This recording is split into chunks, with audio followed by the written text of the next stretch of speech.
အားလုံးမင်္ဂလာပါကျွန်တော်ရဲ့ live direction တင်မှာ10ကနေပြီးတော့ပြန်လဲကြိုးစားပါရစေကျွန်တော်တို့ပြေးခိုင်းပါအဲ့တော့ကျွန်တော်ရဲ့ live direction ကိုကျွန်တော်သွားတဲ့နေရာမှာနောက်ဆုံးကျွန်တော်ရကြင်ကြတဲ့ spiritualities နောက်ကျွန်တော်ရဲ့ဘေးကမ်းမျှဝေမှုတွေငွေကြေးအောင်မြင်မှုတွေစီးပွားရေးလုပ်ငန်းတွေနောက်မိမိရဲ့ relationship နဲ့ပတ်သက်ပြီးတော့အောင်မြင်မှုတွေဒါတွေကိုရကြင်နေဆိုလို့ရှိရင်ကျွန်တော်တို့လုပ်ကိုလုပ်ရမယ့်အရာ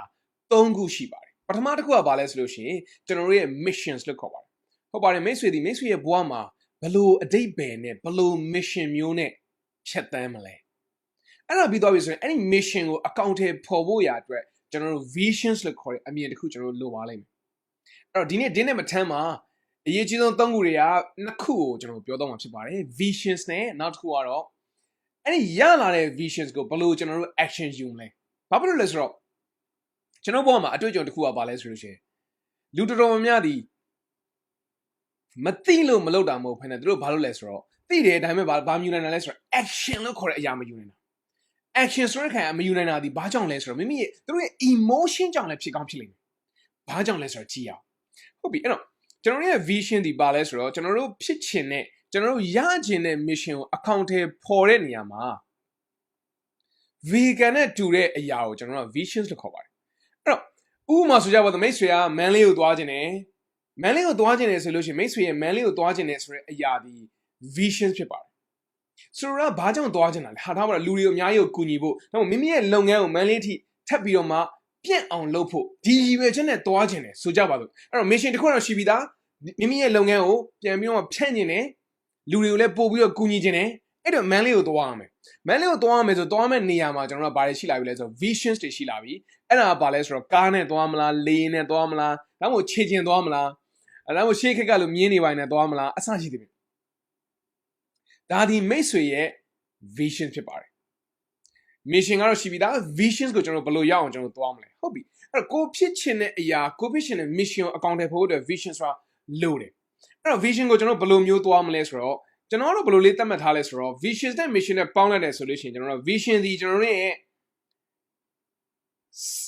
စိတ်ကနေကျွန်တော်တွေးတဲ့အရာတွေကျွန်တော်စီစဉ်တဲ့အရာတွေစီမံခန့်ခွဲတဲ့အရာတွေ plan တွေ strategy တွေဒါတွေက vision တွေအဲ့ဒီမှာ missions ကဘာလဲဆိုရင် mission နှလုံးသားရဲ့စင်ညွှာတကယ်ကိုနှလုံးသားထဲမှာခံစားသွားမယ့်အရာဒီဘာလဲဆိုတော့ mission ဖြစ်ပါတယ်ဟုတ်ပြီအဲ့ဒါဆိုကျွန်တော်ဒီဟာလေးကိုဘယ်လိုလေးအတိတ်ပဲဖွင့်ဆိုထားလဲဆိုတော့နှလုံးသားနဲ့အုံနှောင်းနဲ့ချိတ်ဆက်သွားတဲ့နေရာဒီနေ့ပြန်မယ်ဆိုလို့ရှိရင်ဒီဟာဒီမိတ်ဆွေကိုစဉ်းစားပြီးတော့မိတ်ဆွေကိုရေရှည်တည်တံ့မြဲစေမဲ့လုပ်ငန်းတွေဖြစ်စေရလိမ့်မယ်အဲ့တော့ဘာလဲဆိုလို့ရှိရင် money with meaning လို့ခေါ်ပါတယ်ဟုတ်ပါတယ် money with meaning အဲ့ဒီထဲမှာ money with meaning ဖြစ်ချင်တဲ့လူတွေဘယ်နှယောက်လောက်ပါလဲကျွန်တော်ကို comment ထဲမှာတစ်ချက်လောက်ရေးပေးပါ money with meaning ဆိုတဲ့အရာကိုဖြစ်ချင်တယ်ဆိုဟုတ်ပြီကျွန်တော် money with meaning ဆိုတဲ့အရာရအောင်ကျွန်တော်ဘာတွေလုပ်မလဲဘာတွေလုပ်ရင်ကျွန်တော်ရမလဲအဲ့မိတ်ဆွေရဲ့ mission ရလည်းတကယ်ရေးခဲ့ပြီးသွားပြီဆိုလို့ရှိရင်မိတ်ဆွေရဲ့ vision ဒီမိတ်ဆွေကို money လည်းရစေလိမ့်မယ် meaning လို့ခေါ်တဲ့အတိတ်ပဲပြည့်စုံတဲ့အရာလည်းဖြစ်စေပါလိမ့်မယ်အဲ့တော့ကျွန်တော်ရဲ့ visions တစ်ခုရှိလာခြင်းဒီတကယ်ကိုရှင်းလင်းပြတ်သားတဲ့ visions တစ်ခုရှိလာခြင်းဒီဘာနဲ့တူလဲဆိုတော့ကျွန်တော်မျက်မှန်တက်တဲ့လူတွေကတော့သိပါလိမ့်မယ်ကျွန်တော်မျက်မှန်ပထမဆုံးတက်တဲ့နေ့ရဆိုလို့ရှိရင်ဘဝကိုအသက်တဖန်မြင်လိုက်ရတယ်လို့ခံစားလိုက်ရတယ်ဝိုးတော်ဝါဒဖြစ်နေတဲ့အရာတွေအားလုံးအကဲမျက်မှန်မတက်တဲ့လူတွေလည်းသိလိမ့်မယ်မိမိရဲ့မျက်လုံးမှာထားပါတော့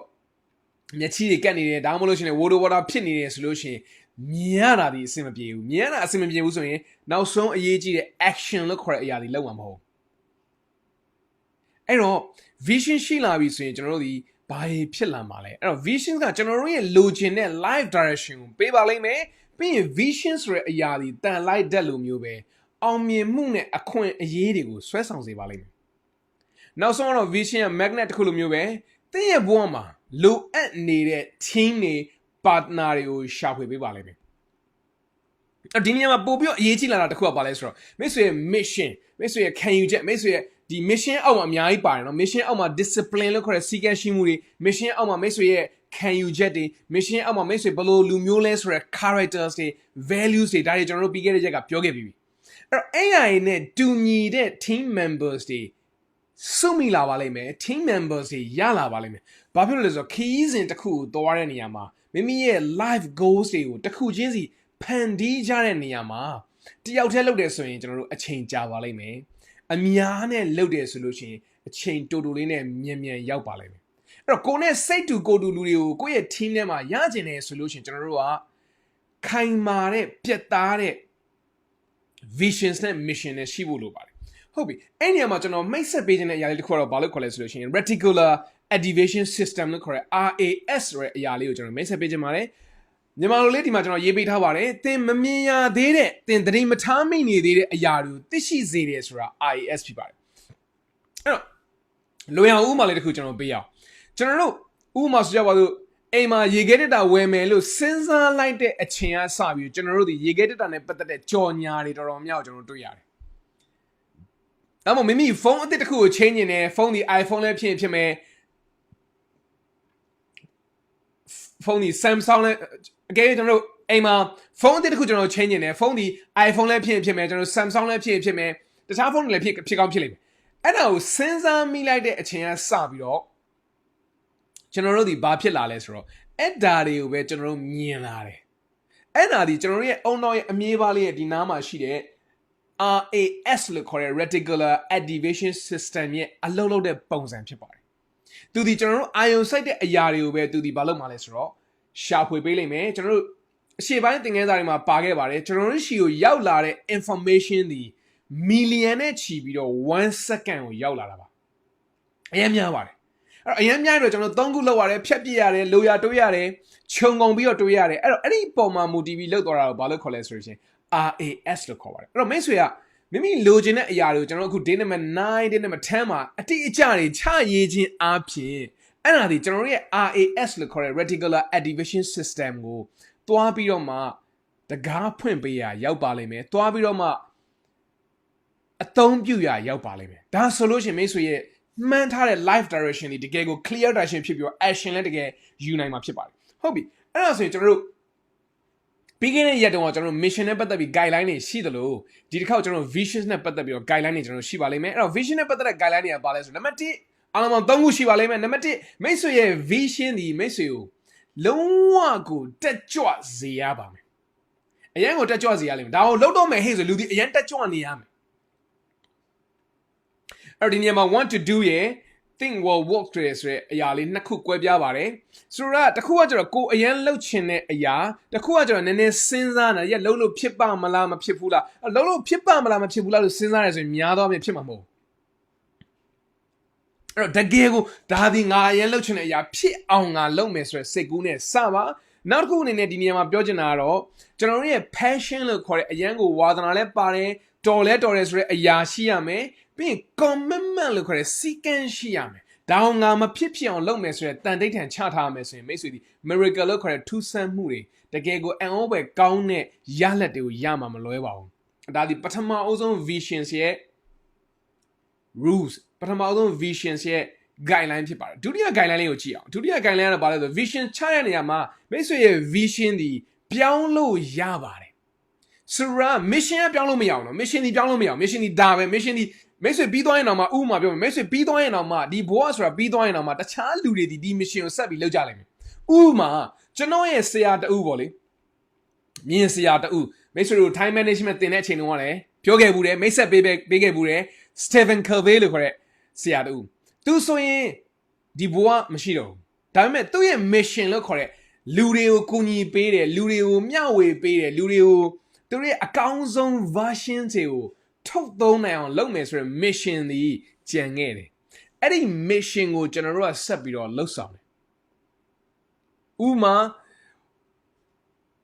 ဟိုတလောလေးတုန်းကပြန်လာတော်မူသွားတယ်ကျွန်တော်ရဲ့ဆရာတဦးဖြစ်တဲ့ Thich Nhat Hanh လို့ခေါ်တဲ့ Vietnam ဖုန်းတော်ကြီးတစ်ပါးဒီသူကတော့ပြန်လာတော်မူသွားပြီဒါပေမဲ့သူ့ရဲ့ missions လို့ခေါ်တဲ့လူတွေကိုငြိမ်းချမ်းမှုဆိုတဲ့အရာပေးခြင်းတယ်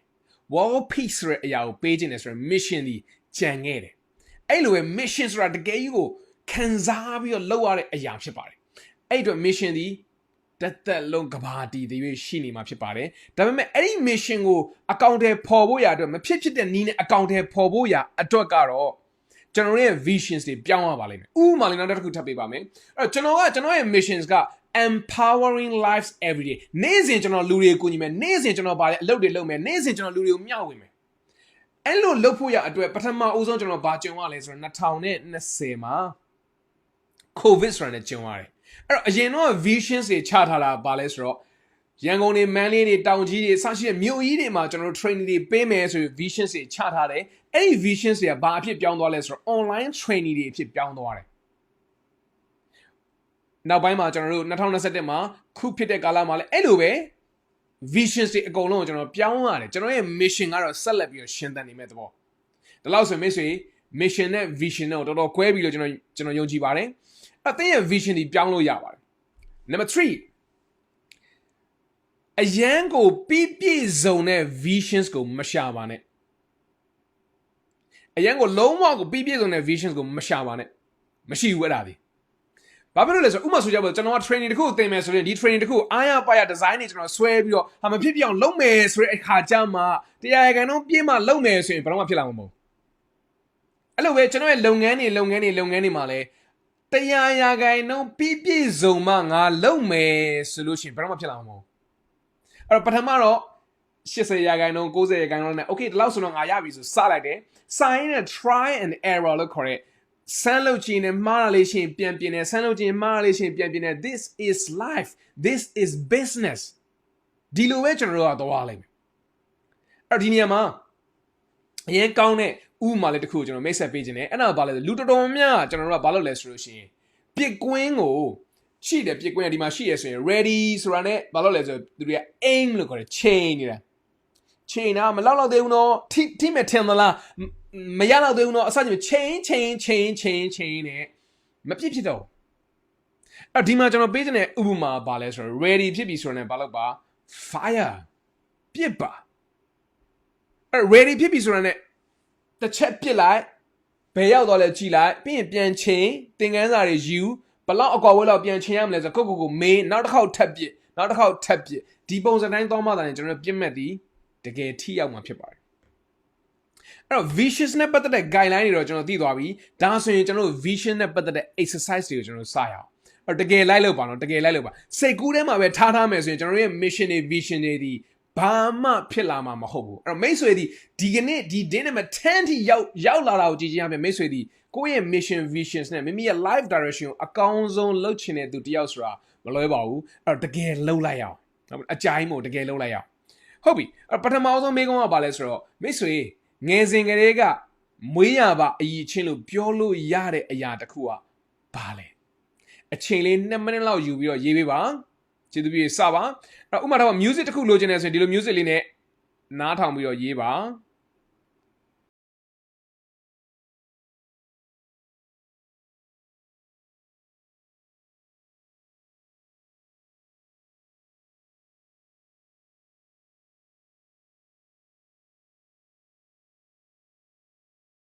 YouTube မှာ relax music ဆိုပြီးရှာလို့ရပါတယ် pastel reflection လို့လည်းခေါ်ပါတယ်ဟုတ်ပြီရေး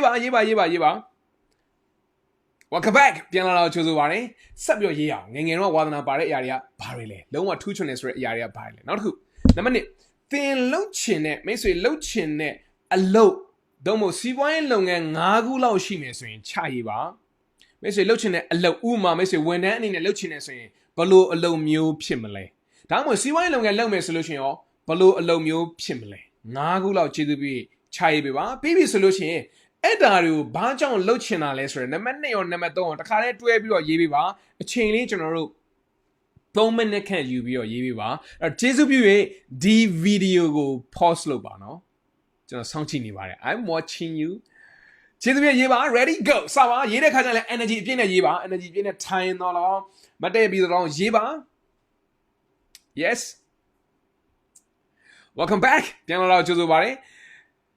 နောက်တစ်ခုဒီမေကွန်းတော့ကျွန်တော်အရန်ကြိုက်ဆုံးမေကွန်းမိတ်ဆွေသင်ကိုယ်တိုင်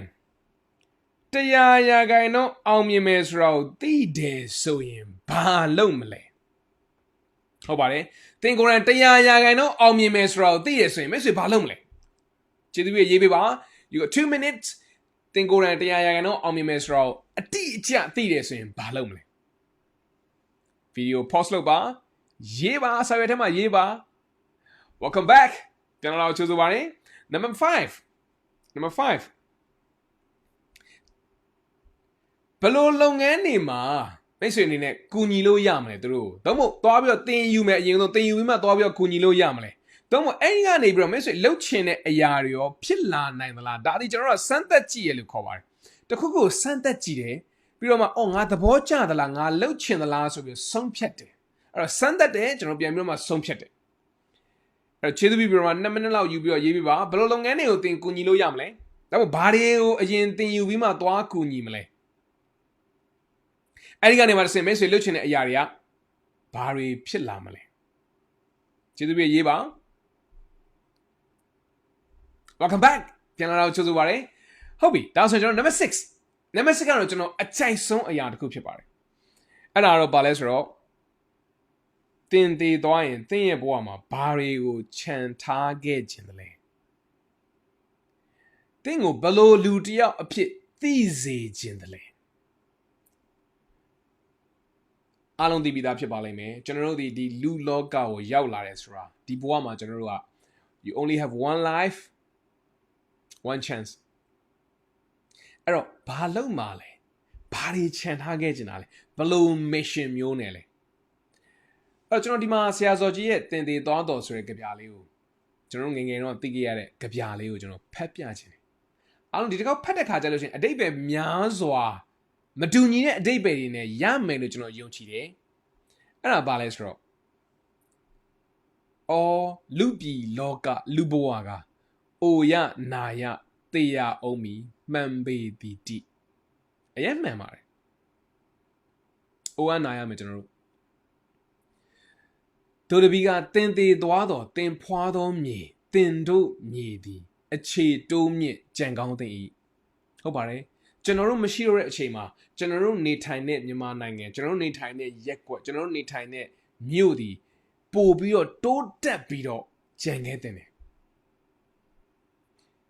တင်ဤမျိုးသားစာစကားလဲကြီးပွားတက်မြင့်ကြံကောင်းတင်ဤတင်ဦးချ၍အမြဝေရာဇေဒီတာနဲ့တစ္ဆာအယောင်ညံတစောင်လဲပြောင်လျက်ဝင်းလျက်ကြံစီတည်း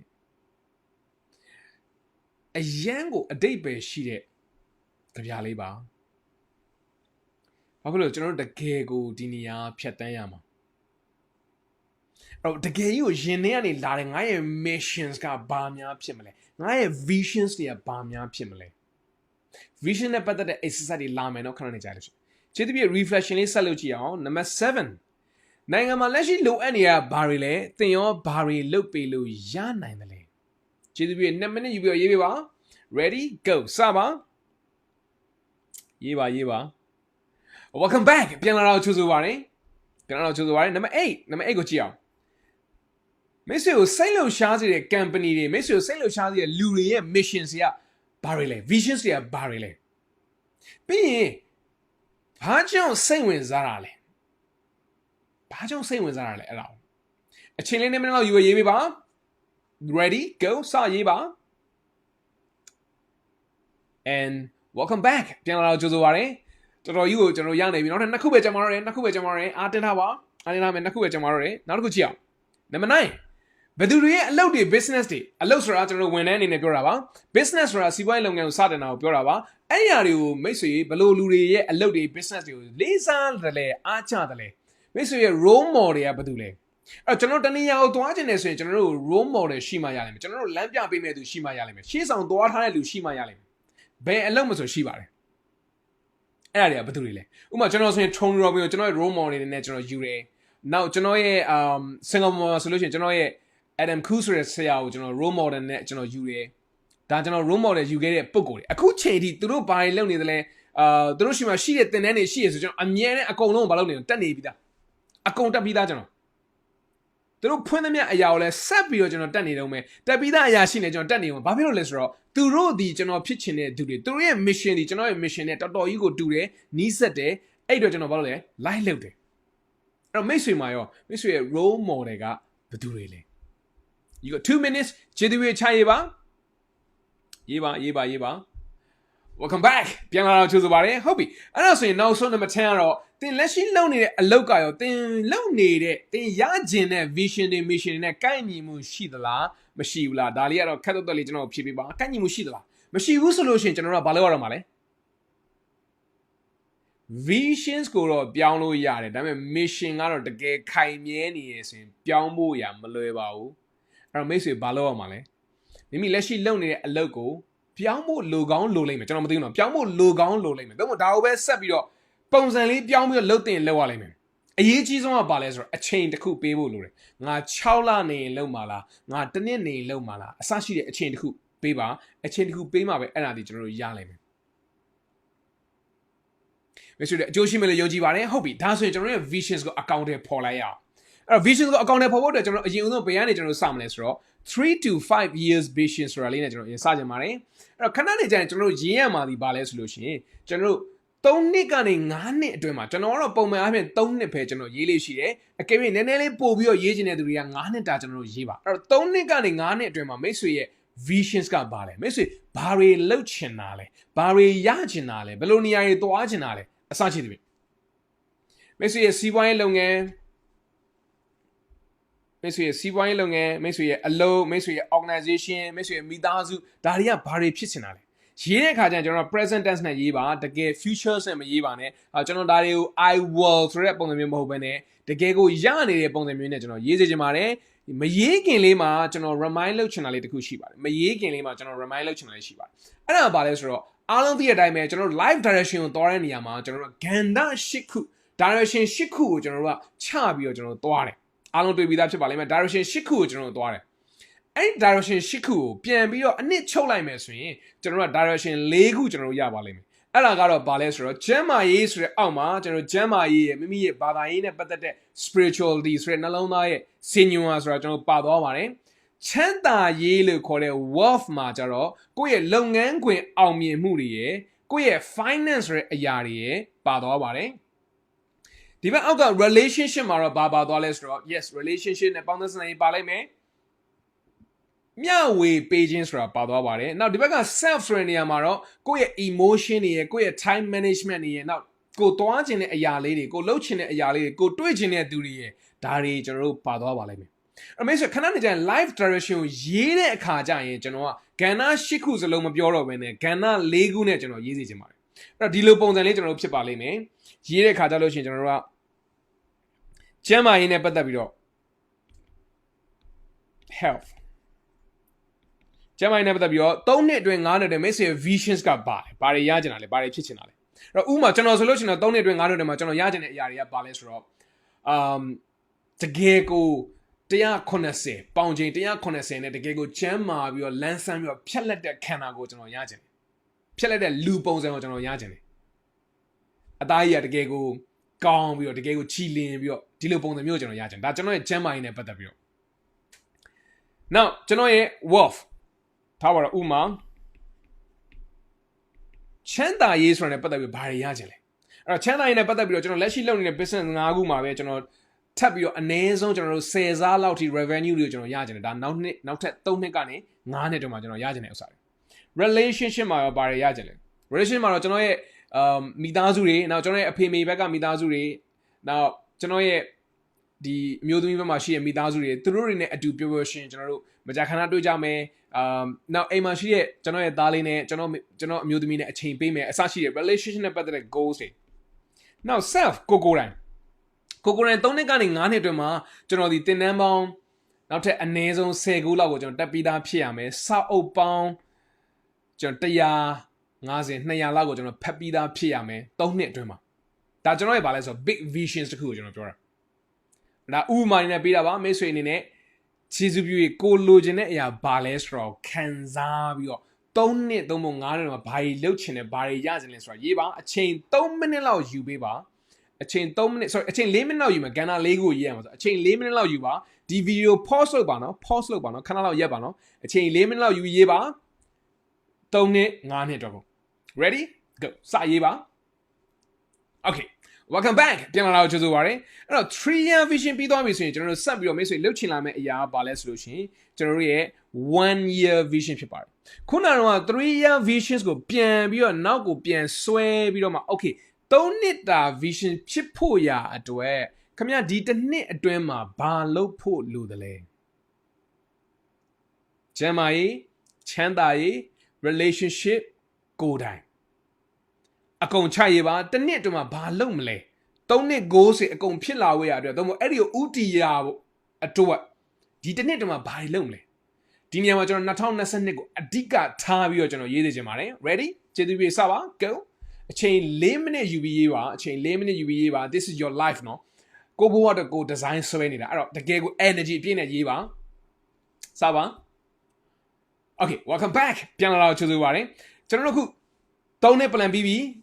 1 year plan ပြီးပြီဒါဆိုရင်ကျွန်တော်နောက်ထပ် plan တစ်ခုကပါလဲဆိုရင်30 day visions action plan ဖြစ်ပါတယ်ဟုတ်ပါတယ်ကျွန်တော်တို့ vision နဲ့ mission တွေချပြီးဘာမှမလုပ်ဘူးဆိုလို့ရှိရင်အကျိုးမရှိပါဘူးဘာမှလည်းဖြစ်လာမှာမဟုတ်ဘူးအဲ့တော့ကျွန်တော်တို့ရဲ့30 day visions နဲ့ action plan အဲ့တော့ရက်30အတွင်းမှာမိတ်ဆွေဘာတွေကိုလုပ်မလဲဘာတွေလုပ်ချင်လဲဘာတွေအကောင့်အထည်ဖော်မလဲရက်30 plan ကိုကျေးဇူးပေးချရေးပေးပါရက်30မှာဘာတွေလုပ်ချင်တယ်လဲဆိုတာကိုချရေးပေးပါအချိန်4မိနစ်ယူပါကဏ္ဍ4ခုစလုံးကိုချပြီးရေးပေးပါ ready go ကျေးဇူးပေးစပါ welcome back ပြန်လာတော့ကျေးဇူးပါတယ်အဲ့တော့ကျွန်တော်30 day plan ကြီးတော်တော်ကြီး concrete လို့ခေါ်တယ်တကယ်ကြီးကိုရှင်းလင်းပြတ်သားပြီးတော့ခိုင်မာတဲ့30 day plan ကြီးရှိရလိမ့်မယ်ရှိရဆိုရင်ကျွန်တော်တို့ comment ထဲမှာရေးပေးပါ yes မရှိသေးဘူးဆိုရင် video pause လုပ်ပါပြန်သွားပြီးတော့ရေးပါဘာလို့ဆိုအဆင်ပြေမှာမဟုတ်ဘူးတော့ရှေ့ဆက်ပြီးတော့မှ live direction ကိုလုပ်ပြီးဆိုတော့ကျွန်တော်တို့ဒီ plan ရှိရလိမ့်မယ်တကယ်ကို concrete plan တစ်ခုတကယ်ကိုပြတ်သားတဲ့တိကျတဲ့ plan တစ်ခုရှိရမယ်ဒါဆိုရင်ကျွန်တော်နောက်တစ်ဆင့်ကိုကြည့်အောင်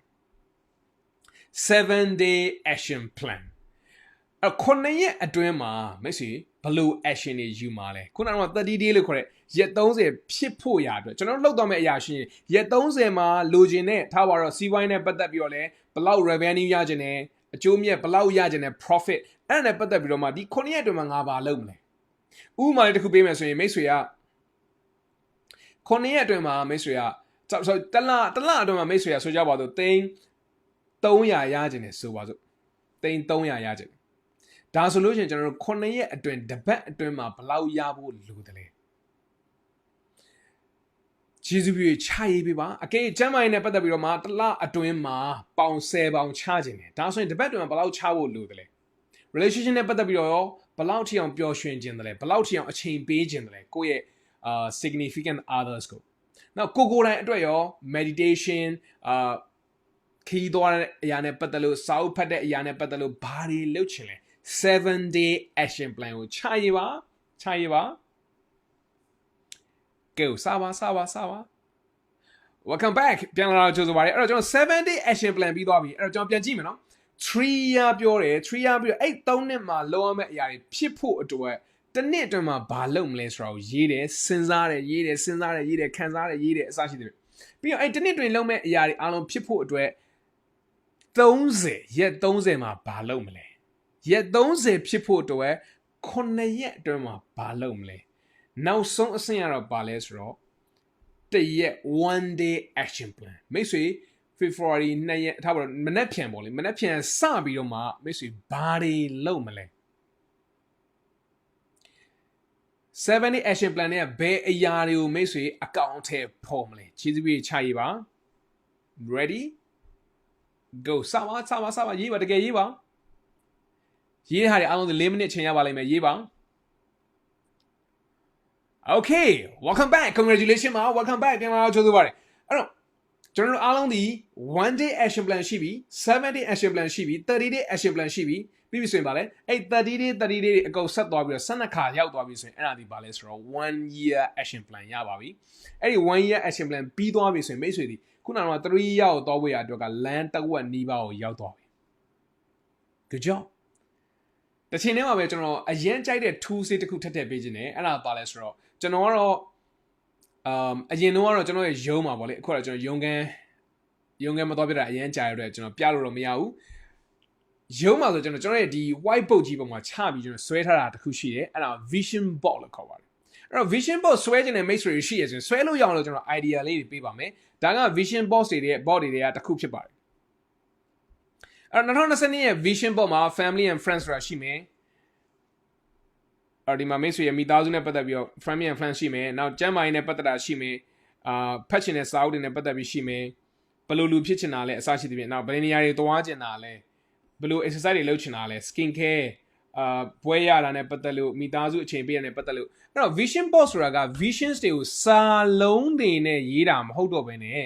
မိမိလိုချင်တဲ့အရာတွေကိုဓာတ်ပုံတွေနဲ့တေချာဖွဲ့စည်းပြီးတော့မှ board တစ်ခုမှာကတ်ထားတာဖြစ်ပါတယ် အဲ့ digital vision board ကိုလည်းအခုကာလမှာကျွန်တော်တို့ free လုပ်လို့ရနေပါပြီလုပ်ရင်းနဲ့ကျွန်တော်တို့ pictures ကို picture JPEG format အနေနဲ့ save လုပ်ပြီးတော့ကျွန်တော်တို့ phone တွေမှာလည်း screen cover အနေနဲ့ကျွန်တော်လုပ်လို့ရတာမျိုးတွေလည်းရှိပါတယ်ဒါကတော့ vision board example တစ်ခုပါနောက်ထပ် example တစ်ခုကတော့ဘာလဲဆိုတော့ဒီပုံစံမျိုးပါဘယ်လိုသင်တန်းတွေတက်ချင်တာလဲဘယ်လိုလူဖြစ်ချင်တာလဲဘယ်နေရာတွေသွားချင်တာလဲဒါကတော့ကိုဘယ်လိုတိရစ္ဆာန်လေးတွေမွေးချင်တယ်ဆိုရင်လည်းမွေးချင်တယ်ဘယ်လို relationship လိုချင်တာလဲအစရှိသဖြင့်ဘယ်လိုအိမ်ကြီးတွေနဲ့နေချင်တာလဲဒါဒီ vision board ဖြစ်ပါတယ်အဲ့တော့ vision board ဒီမိတ်ဆွေကိုဘာဖြစ်စေလဲဆိုတော့နေတိုင်း visualize လုပ်ပြီးတော့ကြည့်နေတာဖြစ်တဲ့အတွက်ပို့ပြီးတော့မှခံစားစေတယ်ပို့ပြီးတော့မှခံစားချက်ကိုကောင်းစေမှာဖြစ်ပါတယ်အဲ့တော့မိတ်ဆွေအနေနဲ့ vision board ကိုဆွဲပြီးတော့မှကျွန်တော်တို့ရဲ့ဆွဲပြီးသွားပြီဆိုကျွန်တော်တို့ဒီ team ဒီ group ထဲမှာအောက်မှာကျွန်တော်တို့ chat တွေထဲမှာ comment တွေထဲမှာကျေးဇူးပြုရေးပေးပါအားလုံးတို့လည်း motivation ဖြစ်ပါလိမ့်မယ်အဲ့တော့ကျွန်တော်တို့ရဲ့နောက်ဆုံးအဆင့်ကိုရောက်လာပါပြီအဲ့ဒါဘာလဲဆိုတော့ဒီ day number 1ကနေပြီးတော့မှတရက်ချင်းစီသင်ယူခဲ့တဲ့များအရာတွေအားလုံးကို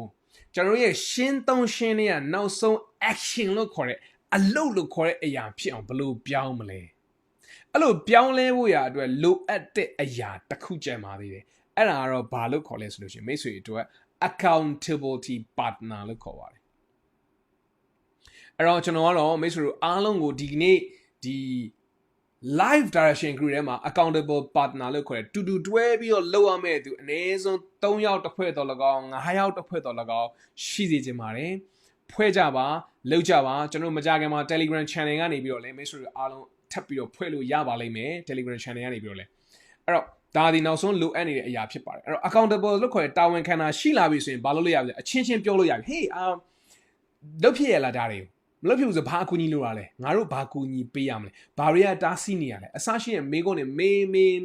နဲ့အချင်းချင်းကိုကျွန်တော်တို့ accountable ယူလို့ရလာမှာမလွယ်ပါဘူးအဲ့တော့ကျွန်တော်တို့ရဲ့ live direction တွေမိတ်ဆွေတွေအကျိုးရှိမယ်လို့ယုံကြည်ပါတယ်တစ်ချိန်တည်းမှာပဲနောက်ဆုံးကျွန်တော်အမြဲတမ်းလုပ်နေကြအရာလေးကိုလုပ်ပါမယ်အဲ့ဒါဘာလဲဆိုတော့နှလုံးသားပေါ်လက်တင်ပြီးပြောမယ်ငါဒီအရေးကြီးအရေးပါတယ်သူတယောက်ငါမှာအရေးကြီးတဲ့အလုပ်တွေရှိတယ်ငါဘဝမှာကောင်းမွန်တဲ့အကြောင်းပြချက်တွေနဲ့ငါလူဖြစ်လာတယ်ငါဘဝရဲ့ mission ငါဖြစ်အောင်လုပ်မယ် I make a difference in life this is my destiny yes this is your destiny အားလုံးကျေးဇူးတင်ပါတယ်ဒီစေရင်စလုံးကိုတက်ကြွနဲ့ပါဝင်ပေးတဲ့မိတ်ဆွေတယောက်ချင်းစီကိုကျေးဇူးအများကြီးတင်ပါတယ်ကျွန်တော်ကတော့ပျော်ရွှင်ပြီးတော့မှအောင်မြင်တဲ့2022နှစ်သစ်ကိုပိုင်ဆိုင်နိုင်ပါစေလို့ဆုမွန်ကောင်းတောင်းရင်းနဲ့အားလုံးနှုတ်ဆက်လိုက်ပါတယ်ဘာတွေပဲဖြစ်ဖြစ်အမြဲတမ်းပြုံးထားပေးပါBye for now.